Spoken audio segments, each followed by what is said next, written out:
নবীজি কসম করছেন যে তোমার দ্বারা একজন ব্যক্তি রজুলান ওয়াহিদান, সির্ফ একজন ব্যক্তি আল্লাহর পথ পাওয়া, হেদায়েত পাওয়া, আল্লাহকে পাওয়া, আল্লাহর রাস্তার সন্ধান পাওয়া, জান্নাতের রাস্তা খুঁজে পাওয়া, সেটা গোটা আরবের সমস্ত দামি উট তোমাকে হাদিয়া দেওয়ার চাইতে উত্তম। তাহলে একজন মানুষের ফিকিরেও চেষ্টা করা, এটা জীবনের অনেক বড় পাওয়া, অনেক বড় পাওয়া। অতএব সংখ্যা এখানে কোনো বিবেচ্য বিষয় না, বেশি না কম, জনপ্রিয় না অজনপ্রিয়, সবাই চেনে না চেনে না এটা কিছুই না। কোনো বক্তাকে যদি সারা বাংলাদেশ চিনে তাইলে ওনার কোনো কবর আযাব মাফ হবে না। তো কাজেই এই চেনার কোনো তেমন কোনো গেল না। আর কাউকে কেউ চিনে না আল্লাহওয়ালা, দিনদার, মুত্তাকি, এই কারণে উনি কোনো জাহান্নামে যাবে না। বুঝেন না কথা? তাহলে চেনা এবং অচেনার দ্বারা কিচ্ছু আসে যায়, শ্রোতা বেশি বা কম এর দ্বারা কিচ্ছু আসে যায়। এটা কোনো ইলেকশন না, নির্বাচন না, এটা কোনো ভোট প্রার্থনা না। অতএব কম হোক বেশি হোক, আল্লাহর কথা মনোযোগ দিয়ে শোনা, আন্তরিকতা নিয়ে শোনা, ওলামায়ে কেরামের দিকে তাকিয়ে থেকে শোনা, খুব ফায়দা। দুইটা জিনিস জরুরি মনে রাখবেন। এই সূরা, যে সূরা থেকে আমি পড়ছি, এই সূরার 10 নম্বর আয়াত সূরা মুলকের মধ্যে আছে। প্রত্যেক জাহান্নামী পাপী যারা হাসরের ময়দানে জাহান্নামী হবে, সে ফেরেশতাদের কাছে আফসোস করে দুইটা কথা বলবে। প্রত্যেক জাহান্নামী ফেরেশতাকে বলবে, ভাই দুইটা কাজ যদি আমি করতাম দুনিয়াতে তাহলে আজ আমি জাহান্নামী হতাম না। একটা হলো, আমি যদি আল্লাহর কথা গ্রহণ করার নিয়তে, হেদায়েতের নিয়তে, মানার নিয়তে যদি শুনতাম, আর দ্বিতীয় যে কথাগুলো শুনছি সেগুলো নিয়ে যদি আমি আকল, আমার দিমাগ খাটাইতাম, বুদ্ধি খাটাইতাম, ফিকির করতাম যে হুজুর রাজা আমারে বললেন, আমি এর আগে নিলাম কথাটা, এবার দেখি কতদূর সম্ভব আমি চেষ্টা শুরু করি। এই আমি যদি আমার বিবেক দিমাগ খাটাইতাম, আকল, তাইলে আজকে আমি জাহান্নামী হতাম না। আমি দুইটা ভুল করে ফেলছি। এক হলো কোনোবারেই মনোযোগ দিয়ে শুনি নাই, দ্বিতীয়ত এটা আকলের মধ্যে, ব্রেনের মধ্যে, কলিজার মধ্যে জায়গাই দেয়নি। প্রথমেই মনে করে নিছি যে আমার দিয়ে হতো না, আমি এগুলা পারতাম না, আমার পক্ষে সম্ভব না। আপনাকে বলছে সুদ খাওয়া ছেড়ে দেন, আপনি বললেন যে এখন আর এটা ছাড়া চলবে না, তো এটা তো কোনো কথা হইতে পারে না। আপনি কথাটা আগে নেন, হ্যাঁ দেন, গ্রহণ করেন। আপনাকে বলছে 5 ওয়াক্ত নামাজ জামাতের সাথে পড়তে, আপনি কথাটা আগে গ্রহণ করেন, এবার একটু বুদ্ধি খাটান, ফিকির করেন। ব্যস্ততার ভেতর দিয়েও আমি কেমনে নামাজের জামাত ধরতে পারি? হ্যাঁ, 1 সপ্তাহ পালন করছি, 2 দিন পরে ছুটে গেছে, আজকে 2 দিন আবার পারলাম না, ঠিক আছে, হইতেই পারে, আবার শুরু করেন। আমারে বলছে মিথ্যা বলতে না, সুদ খাইতে না, নারী দেখতে না, ছবি দেখতে না, তো ঠিক আছে, আমি কথাটা নিলাম আগে, আমি দেখি, চেষ্টা করি, শুরু করি। তো 6 দিন মানছি, এরপর আবার ছুটে গেছে, ঠিক আছে, কিন্তু 6 দিনের কি নেকি হবে না? কথা বলেন না, 1 দিনের কি নেকি হবে না? তো তাইলে না, এটা পাত্তাই দিলাম না, এটার কোনো আমি গুরুত্বই দিলাম না। এই মানুষগুলো জাহান্নামী। বরং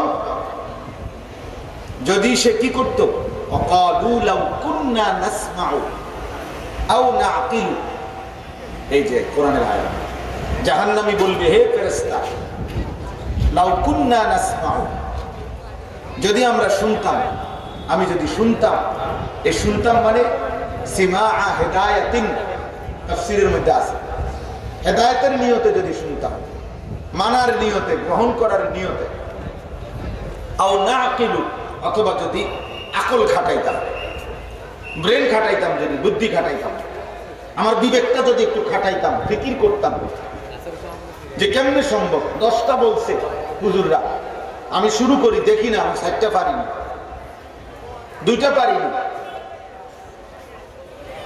আমি আমার ব্রেন যদি বুদ্ধি, দিমাগ, ফিকির খাটাইতাম, শুনবার পরে মা কুন্না ফি আসহাবিস সাঈর, তাহলে আজ আমি জাহান্নামী হতাম না। এইটা তাফসীরের মধ্যে লিখছে। এই জন্য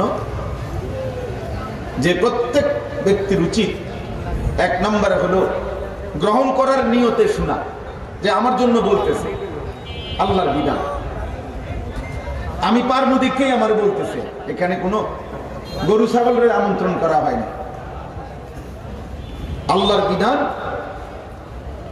আল্লাহ তাআলাই বলছেন, আমি এই বিধান তোমাদের জন্য দিতে গিয়ে ইউরিদুল্লাহু বিকুমুল ইউসরা ওয়ালা ইউরিদু বিকুমুল উসর। আল্লাহ তাআলা বলে, বান্দা প্রত্যেকটা বিধান নির্ধারণ করতে গিয়ে আমি আল্লাহ তাআলা তোমাদের যেন সহজ হয়, এটা আমি নিজে খেয়াল করছি। আমি আল্লাহ খেয়াল করছি এটা যেন আমার বান্দার জন্য সহজ হয়। ওয়ালা ইউরিদু বিকুমুল উসর, আমি কোনোভাবেই তোমাদের জন্য একটি বিধান কঠিন হোক আমি আল্লাহ চাই না, আমি চাই নাই। তাহলে একে তো আমাদের জন্য, দ্বিতীয়ত আমরা পালন করতে পারবো, এইটা বুঝ করেই আল্লাহ তাআলা দিয়েছে, মা জাআলা আলাইকুম ফিদ-দীন মিন হারাজ। আল্লাহ তাআলা বলেন, দ্বীনের নামে, বিধানের নামে, শরীয়তের নামে তোমাদের উপরে আল্লাহ কোনো হারাজ, পেরেশানি চাপায়া দেন নাই। প্রত্যেক অবস্থার ভিন্নতা, পরিবেশের ভিন্নতা, শরীর স্বাস্থ্যের অবস্থার ভিন্নতাতে ভিন্ন ভিন্ন বিধান দিচ্ছে। তুমি কোনোভাবে দাঁড়ায় থাকতে পারতেছ না, আমি আল্লাহ তাআলা তোমাকে বসে নামাজ পড়ার সুযোগ দিচ্ছি। তুমি বসতেও পারছো না, আমি আল্লাহ তাআলা তোমাকে শুয়ে কাত হয়ে নামাজ পড়ার অনুমতি দিছি, সুরত রাখছি। তোমার প্রচন্ড ব্যস্ততা, দূরের পথ, আমি তোমারে মাত্র কসর নামাজের রাকাত কমায় দিছি। তুমি দেখো প্রত্যেক অবস্থা। একদিকে আল্লাহ বলছে রোজা ফরজ করলাম, কুতিবা আলাইকুমুস সিয়াম, আবার ঠিক পরের আয়াতে বলছে ফামান কানা মিনকুম মারিদান আও আলা সাফার ফাইদ্দাতুম মিন আইয়ামিন উখরা।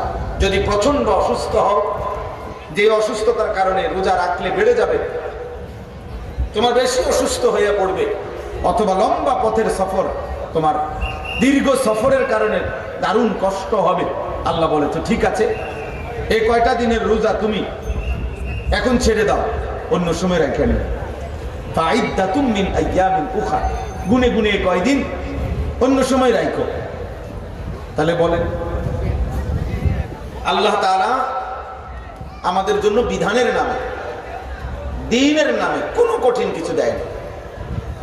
কিন্তু খামখেয়ালি গাফেল মানুষ যে কোনো পাত্তাই দেয় না, তার জন্য সবই কঠিন। কিছু ফালতু ছেলে পেলে আছে, দেখবেন এক বক্স বাটি, 3টা বাটির মধ্যে, এক বাটির মধ্যে কয়টা ভাত, এক বাটির মধ্যে 2টা বাটির মধ্যে তরকারি ডাল, এটুকু দিয়ে তার মা বলছে তোর আব্বারে দোকানে খানাটা দিয়া খেতে গায়ে পারতাম না। কি পারতে না কেন? পারতাম না আর কি, ভালো লাগে না। তাহলে এই অপদার্থ যে মাত্র এই কুটুকু বাটি খাবার, এটা তো আসলে ওজনের কিছু না, ভারী কিচ্ছু না। কিন্তু ওই যে গাফেল, খামখেয়ালি জীবন, ফালতু জিন্দিগি, যার কারণে এটুকু সে পারে। তো ইসলাম তো কোনোভাবেই আল্লাহর বিধান, কোরআনের বিধান, নামাজ, রোজা, হজ, যাকাত, জিকির, তেলাওয়াত, হালাল হারাম, পাক নাফাক একটাও বিশ্বাস করেন আমাদের শরীর স্বাস্থ্য, সময়, পরিবেশ, অবস্থা, প্রেক্ষাপট কোনো কিছুর বিরোধী, ব্যতিক্রম, অনুপযোগী এটা হতেই পারে না। অনুপযোগী হইলে এটা আল্লাহর বিধানে না।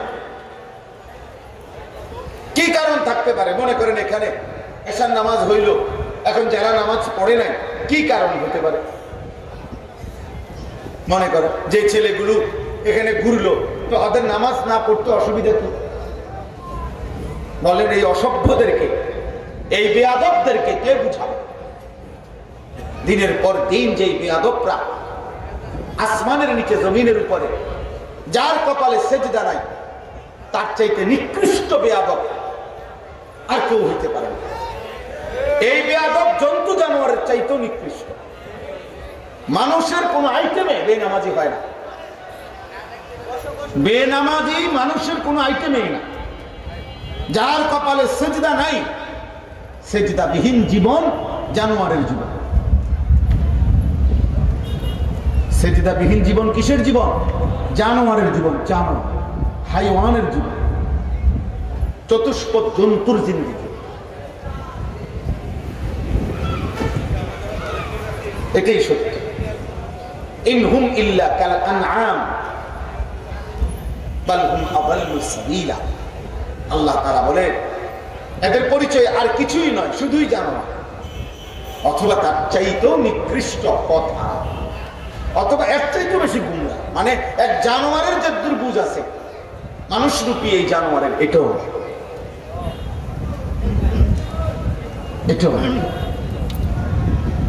লাআমরুকা ইন্নাহুম লাফি সাকরাতিহিম ইয়ামাহুন। আল্লাহ তাআলা বলেন লজ্জাস্থানের চাহিদা, যৌন চাহিদাকে কেন্দ্র করে যারা গুনাহে লিপ্ত, লজ্জাস্থানের সাথে যত গুনাহ, নারী, ছবি, জিনা, ব্যভিচার, নিজের হাত নাপাক ব্যবহার, যত রকমের গান, বাদ্য, উল্লাস, উলঙ্গপনা, আল্লাহ তাআলা বলেন এরা মূলত তাদের মাতলামিতে অন্ধ হয়ে আছে। এই জন্য আল্লাহ তাআলা কোরআন কারীমে বলতে এটা বুঝাইছে, নবীজিকে বলছে কসম, লাআমরুকা অর্থ হলো হে নবী আপনার হায়াতের কসম, আপনার জীবনের কসম। লজ্জাস্থানের গুনাহ যারা করছে, লজ্জাস্থানকে কেন্দ্র করে যত গুনাহ, নারীর ছবি কেন দেখে? তার লজ্জাস্থানের শাহওয়াত। মোবাইলের অশ্লীল ছবি দেখে কেন? তার লজ্জাস্থানের শাহওয়াত। নর্তকীর নাচ দেখে কেন? উলঙ্গ ছবি দেখে কেন? নাটক দেখে কেন? সিনেমা দেখে কেন? হারাম প্রেম করে কেন? অবৈধ জিনা, ব্যভিচার, ছেলে ছেলে না ছেলে মেয়ে যেই করুক কেন করছে? লজ্জাস্থানের চাহিদা, শাহওয়াত। আল্লাহ তাআলা বলছেন বন্ধু আপনার হায়াতের কসম, এই মানুষগুলো মাতাল, এগুলো অন্ধ। লাফি সাকরাতিহিম, সাকরাতুন মানে মাতলামি, নেশাগ্রস্ত, মাতাল, এগুলো মাতাল, তার সিরা, তার সিরা এগুলো। এই জন্য অসংখ্য ছেলে পেলে দেখবেন কেন হাসে কইতারে না, কেন নাচে হোক কইতারে। আপনি জিজ্ঞেস করেন আব্বা চুল এটা যে রাখছো এরকম কেন, মানে কি বুঝাইতে চাচ্ছ, কি কার কাছে সৌন্দর্য দেখাচ্ছ? কে আল্লাহর কাছে, না রাসূলের কাছে, না দিনদার মানুষের কাছে? কার কাছে তুমি তোমার ফ্যাশনটা দেখাচ্ছ? আমি করলাম, আমি দেখাইতে পারলাম আল্লাহর কাছে যে আল্লাহ আপনার বন্ধু মাথা মোবারক নবী সাল্লাল্লাহু আলাইহি সাল্লাম সবসময় ঢেকে রাখতেন, এই জন্য আমি টুপি দিয়ে মাথা ঢেকে রাখি। নবী সাল্লাল্লাহু আলাইহি সাল্লাম সবসময় দাড়ি রাখছেন, দাড়ি রাখছেন। নবী সাল্লাল্লাহু আলাইহি ওয়াসাল্লাম নিয়মিত মেসওয়াক করতেন, আমি মেসওয়াক করি। নবী সাল্লাল্লাহু আলাইহি ওয়াসাল্লাম ঢিলা কুলুপ টয়লেট পেপারের উপরে গুরুত্ব আরোপ করেছেন, তো আমরা নিয়মিত টয়লেট পেপার ব্যবহার করি। রাসূলুল্লাহ সাল্লাল্লাহু আলাইহি ওয়াসাল্লাম আজীবন কামিজ পাঞ্জাবি পরছেন, আমরা পাঞ্জাবি পরি। নবী সাল্লাল্লাহু আলাইহি ওয়াসাল্লাম মৃত্যু পর্যন্ত লুঙ্গি পরিধান করেছেন, আমরা লুঙ্গি পরিধান করি। তা আমারটার কারণ আমি বললাম, সনদ বললাম, ওরটাও বলতে বলেন, কোনো কারণ ও জানে না, ওর কোনো গন্তব্য নাই, ওর কোনো মনজিল নেই। নাফরমানের কোনো গন্তব্য থাকে না, পাপীর কোনো গন্তব্য, পাপীর গন্তব্য পাপ, অশ্লীলতা, অসভ্যতা, বেহায়াপনা, নোংরাম, খামখেয়ালি, গাফেল, কি করে কেন করে কিছুই জানে না। এই জন্য বলতেছি আল্লাহ তাআলা এটা বলছেন, জাহান্নামীরা সেদিন আফসোস করবে, আহা যদি আমি গ্রহণ করার নিয়তে শুনতাম, আমি যদি কথাগুলোর উপরে দিমাগ খাটাইতাম, আমার বিবেক খাটাইতাম, আমি পারতাম, কিন্তু আমি বড় ভুল করছি। আমি দুইটা ভুল করে ফেলছি। এক হলো, হুজুররা বলছে ঠিক, আমার কাছে নাদির, আমার কাছে আল্লাহর পক্ষ থেকে ভয় প্রদর্শনকারী এসেছিল। তখনও নবী রাসূল এক জামানায়, আর এখন উলামা আউলিয়া ওনারা আসছিলেন, বলছিলেন, কিন্তু আমি মনোযোগ দিয়ে শুনি। ওই বুট খাইতে খাইতে ওয়াজ শুনি, বাদাম খাইতে খাইতে ওয়াজ শুনি, ওয়াজ আর বাদাম মস্কারি আর কি, বুঝেন না? মোবাইল টিপতে টিপতে ওয়াজ শুনে, কদ্দুর ঘুরে কদ্দুর ওয়াজ শুনে, কারো সুর ভাল লাগলে কদ্দুর শুনে না, হুজুরের কোনো টান টুন নাই, জায়গা ভাল লাগে না, ভাল লাগে না কি আবার? এই হুজুরের এত পরিচিতি নেই, ও ফেসবুকে দেখি না ওনার ওয়াজ। ফেসবুক তোমার আব্বা? হ্যাঁ, ফেসবুক তোমার বাপ? ফেসবুকের প্রতিষ্ঠাতা তো বেঈমান, সে তো মুশরিক, সে তো আমেরিকার খ্রিস্টান। তাহলে অতএব এই খামখেয়ালি, এই অনেক মাঝ বয়সী লোক দেখবেন মসজিদে জুমার দিন এই দুই হাঁটুটারে এমনি দিয়া দইরা, এই যে আপনার ওয়াজ হুজুর বয়ান করতেছে আর উনি এই জুড়াইতে আছে,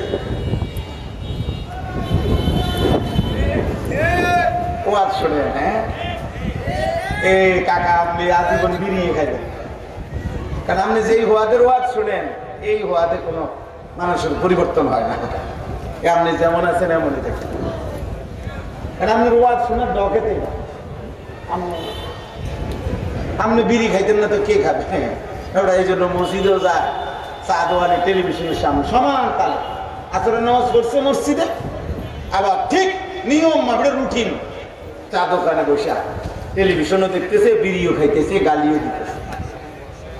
খামখেয়ালি, খামখেয়ালি, কোনটা নেকি কোনটা গুনাহ আলাদা করবেন না। কথা বলেন না কেন? আপনি গুনাহ ছাড়বেন না তো কই? আপনি যে বরাবর বানায় রাখছেন, আপনি যে সেম বানায় রাখছেন। গাফেল, গাফলত, খামখেয়ালি, আব্বা এটার দ্বারা ফায়দা হয় না। এবং আকল দিমাগে জায়গা দিতে হয়, বিবেকে জায়গা দিতে হয়, হৃদয়ে জায়গা দিতে হয় যে আমি হুজুরের কথাটা নিলাম, এবার আমি চেষ্টা করি। হ্যাঁ, আমি একদিনে সব পারবো না, একবারে আমি সব পারবো না। আমি তো বলি না আপনার একদিনে সব, আপনি একদিনে জুনায়েদ বাগদাদি হয়ে যান, আমরা এটা বলছি আপনাকে? কথা বলেন না। জুনায়েদ বাগদাদি নিজে একদিনে হয়ে গেছে, বাইজিদ বোস্তামি একদিনে হয়ে গেছে, উনি তো উনি তো অনেক দিন লাগছে, তো আপনারও সময় লাগবে, অসুবিধা কি?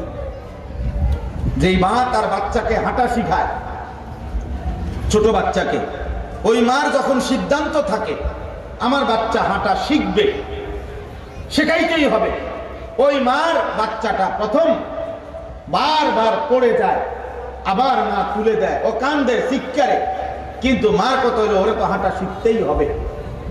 অতএব এখানে কাঁধে দেখা কাঁধে নিয়ে বসে থাকলে হবে না, আবারও উঠায়, আবারও পড়ে, আবারও উঠে, এইভাবে বাচ্চা পড়তে থাকে, উঠতে থাকে, হাঁটতে থাকে। ঠিকই 1 মাস, 1.5 মাস, 2 মাস পরে একদিন এমন হাঁটা হাঁটে, এবার গোটা দুনিয়া দৌড়তে থাকে। তো একদিন এমন শুরু করলে প্রত্যেকটা, আমি কিংবা আপনি, প্রথম প্রথম শয়তান ওয়াসওয়াসা দিয়া আপনারে ছুটায় ফেলবে, আপনারে ছুটায় ফেলবে। আজকে খুব কষ্ট করে ফজরের নামাজ পড়ছে, কালকে উঠে যাচ্ছে না, হ্যাঁ হইবে। আজকে 5 ওয়াক্ত নামাজ পড়ছে 3 দিন, তো আবার 3 দিন ছুটাইয়া দিছে, হ্যাঁ হবে। কিন্তু আমার সিদ্ধান্ত আমাকে পড়তেই হবে, আমার সিদ্ধান্ত আমাকে বাঁচতেই হবে, আমার সিদ্ধান্ত আমাকে গুনাহ ছাড়তেই হবে। এটা যখন সিদ্ধান্ত থাকে তখন প্রত্যেক ব্যক্তি শয়তানের ওয়াসওয়াসায় নফসের ধোঁকায় যখন পড়ে যায় আবার ঘুরে দাঁড়ায় একদিন ঠিকই আল্লাহর দয়া হলে রহম হলে এবার জান্নাতের রাস্তায় সে দৌড়তে থাকে। এবার আর আমল ছোটে না, এবার আর গুনাহ। এই জন্য আল্লাহর ভয় 3 স্তর। 1 নাম্বার হলো কুফরি, শিরিক থেকে বাঁচা। শুধু মুমিন ঈমানদার, এটা আল্লাহর ভয়, তাকওয়ার একটা স্তর। 2 নাম্বার হলো নিজেকে যাবতীয় কবিরা গুনাহ থেকে বাঁচিয়ে রাখে, নেক আমল করতে থাকে, এটা তাকওয়ার দ্বিতীয় স্তর, মুত্তাকি। আর 3 নম্বরে তাকওয়ার সর্বোচ্চ স্তর হলো বান্দা 24 ঘন্টা তার জেহানে ধ্যানে খেয়ালে আল্লাহ ছাড়া আখিরাত ছাড়া আর কিছুই থাকে না। এই মাকামেও পৌঁছে আযকুর ইসমা রাব্বিক ওয়া তাওয়াক্কাল ইলাইহি তাবতীলা। আল্লাহ তাআলা বলছে, বান্দা বন্ধু আপনার রবের নামের জিকির করেন আর আপনার দিল দিমাগ, আপনার ফিকির, আপনার জেহান আপনি শতভাগ প্রতি মুহূর্তে আল্লাহর দিকে ফিরে রাখেন। এটাও একটা মাকাম, এটা একটা স্তর। এবং এটা হয় মানুষের, আউলিয়াদের হচ্ছে, আল্লাহর প্রিয় বান্দাদের হচ্ছে। এই জন্য দোস্ত বাপ চলেন, কথাটা আমি লম্বা করলাম ইচ্ছা করে সব সময়ের জন্য। তোমরা যারা কিশোর যুবক ছেলে আপনার, তোমাদের কাছে অনুরোধ, খামখেয়ালি করে আল্লাহর কথা শুনলে জীবনও আমল নসিব হবে না। কোনোদিন এই তুমি এমনই থাকবে, এই নারী ছবি, মোবাইল, নাচ গান, অশ্লীল দৃশ্য, বেঈমানের মতো চুল, মুশরিকের মতো জীবন, অপরিচ্ছন্ন অপবিত্র শরীর, পেশাব করে যে পানি নেয় না, টয়লেট পেপার ব্যবহার করে না, এই নোংরা মানুষ, অপবিত্র, একদম কম জাত, একদম নিচু জাতের মানুষ, বেশি নিচু জাতি না, একদম কম জাত লোক, যার মধ্যে কোনো ন্যূনতম ভদ্রতা বলতে, এটা মনে রেখে। পেশাব করে যে পানি নেয় না, টয়লেট পেপার ব্যবহার করেন, একদম নিচু জাতের মানুষ, একদম কম জাত লোক। কারণ একটা 6 মাসের বাচ্চার যে রুচি, এই রুচিটা হলো 6 মাসের একটা কুলের বাচ্চাও পেশাব করে দিলে চিৎকার করে কান্না শুরু করে, যতক্ষণ তার মা তার এই পেশাবওয়ালা কাপড় না বদলায় অতক্ষণ কান বুঝায়, মা আমি বয়স কম হইতে পারে, আমার একটা প্রেস্টিজ আছে, আমার সৃষ্টিগত একটা পবিত্রতার মানসিকতা আছে, এটা আমার জন্মগত আল্লাহ প্রদত্ত পবিত্রতা, পরিচ্ছন্নতা, পাক, সৌন্দর্য, ঘ্রাণ, সুগন্ধ, এটার প্রতি আগ্রহ থাকা মানুষের সৃষ্টিগত জন্মগত পরিচয়, সত্তাগত গুণ বেটা। এই জন্য 6 মাসের বাচ্চা পেশাবওয়ালা হাফ প্যান্ট নিয়ে সে শুয়ে থাকে না, সে জেগে ডাকতে থাকে মাকে। আর 18 বছরের ছেলে, 14 বছরের, 20 বছরের, 30 বছরের মানুষ, 40 বছর বয়স, এত বড় মানুষ, এত বড় মানুষ, এত বয়স, এটা কি পরিমাণ নিকৃষ্ট মানুষ পেশাব করে মুত্তা এলো। ছি ছি ছি, ঠিক তোর রুচির উপরে আফসোস, শরম, এটা একটা লজ্জা। আল্লাহ নবী সাল্লাল্লাহু আলাইহি সাল্লাম স্পষ্ট কবরের দিকে দেখাইয়া বলছে সাহাবাদেরকে, একবার সরাসরি কবর দেখাই একজনের নবীজি বলছে, এই ব্যক্তির কবরে আযাব হচ্ছে কেন? সে প্রস্রাব থেকে ঠিক মতো পবিত্র হতো না। হ্যাঁ, 2টা বর্ণনা। একটা হলো নবীজি বলছেন সে প্রস্রাব থেকে ঠিক মতো, তার প্রস্রাবের ছিটা, পেশাব করতে বসলে 1টা 2টা 3টা ছিটা মানে সপ্তমাতির কারণে ছিটা আইসা তার লুঙ্গিতে পড়তো, এটা সে খেয়াল করতো না। মানে টয়লেট পেপার পানি ব্যবহার করতো, শুধু কি করতো না, এই 2-4টা ছিটা পানি পেশাবে তার গায়ে এসে পড়তো, সে এটা খেয়াল করতো না। লা ইয়াস্তানজাহু মিন বাউলিহি, আল্লাহ নবী বলেন এই কারণে কবরে আযাব হচ্ছে। আর আরেকটা রিওয়ায়াতের মধ্যে আছে এই লোকটি পেশাব করতে গেলে নিজেকে ঢেকে রাখা, আড়াল করা, এই ব্যাপারে গুরুত্ব দিত না। মনে করেন গেন্দের মতো ধরছে যেমন চালাইছে। ফালতু কিছু মানুষের অভ্যাস আছে না, ওই রাস্তার এক পাশে পেশাবে ধরছে, ওই আর তো এদিক দিয়ে মানুষ যায়, পুরুষ যায়, নারী যায়, গাড়ি ঘোড়া যাইতেছে, তো ওরা কি মনে করবো? ওরা কি মনে করবো আমি কে জানি? হেরা হেরা হেরা মনে করবো আমার মুতে ধরছে, মুতে আছে। বলো ভাই, আল্লাহ নবী সাল্লাল্লাহু আলাইহি সাল্লাম বলেন লা ইস্তাতিরু মিন বাউলিহি, সে পর্দা করার, পেশাব করার ক্ষেত্রে সতর্ক, নিজেকে ঢেকে রাখতো না, আড়াল করতো না, এই কারণে আযাব হচ্ছে।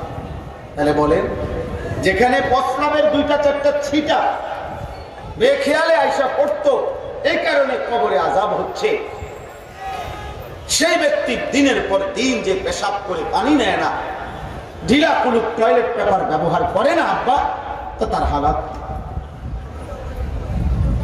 তার কবরে কি হবে রে বাপ? আন্দাজ করে। আল্লাহ তাআলা আমাদেরকে বুঝার তৌফিক দান করে।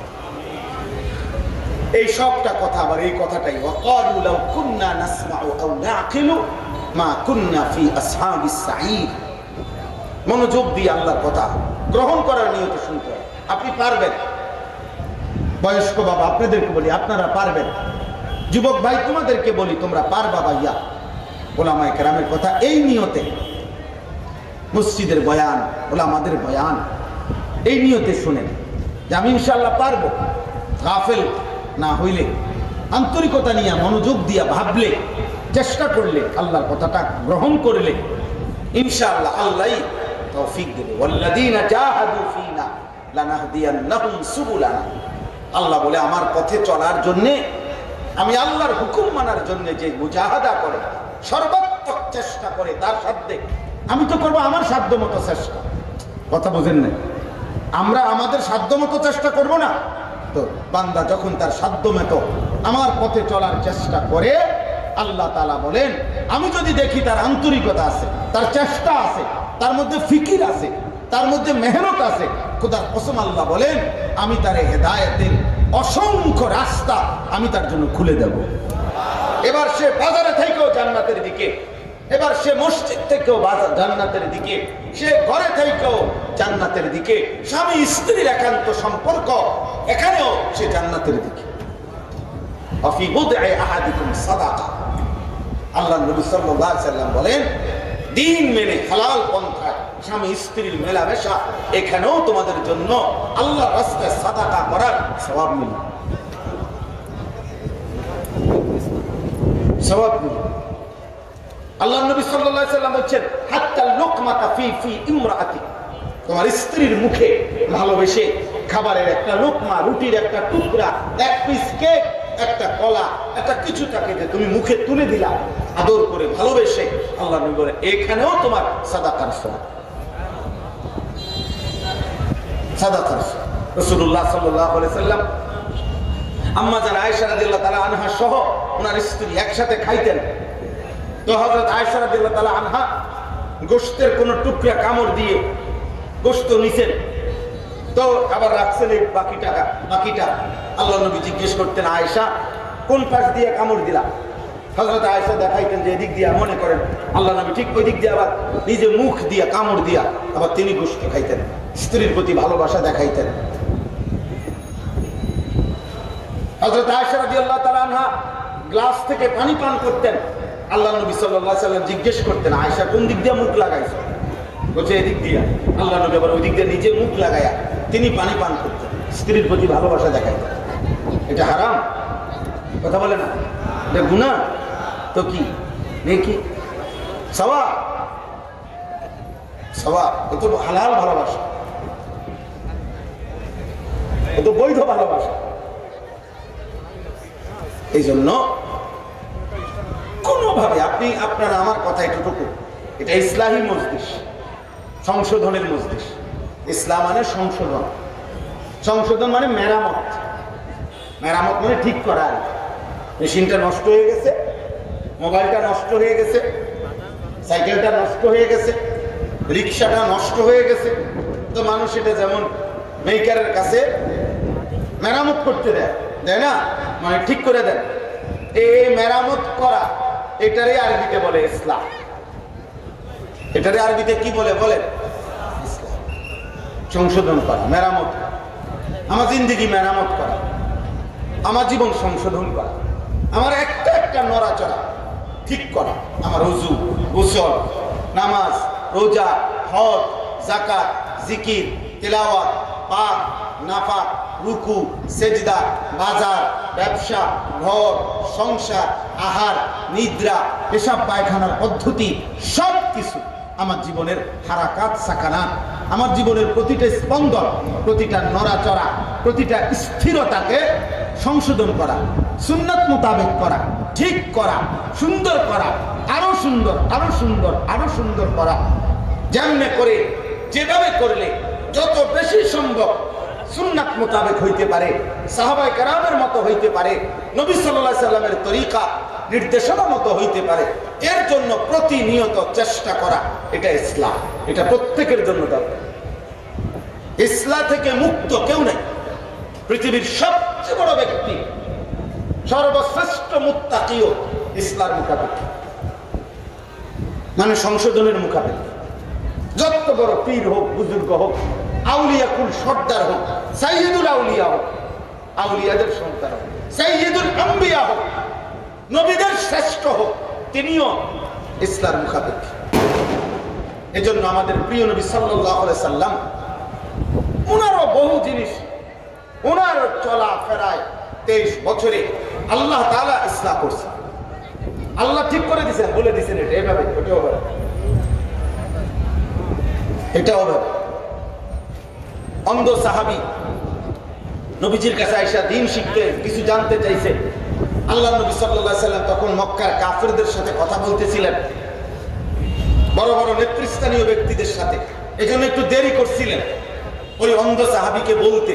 আল্লাহ তাআলা সংশোধন করে কোরআন শরীফের সূরা নাজিল করে বললেন, আপনার উচিত ছিল অন্ধ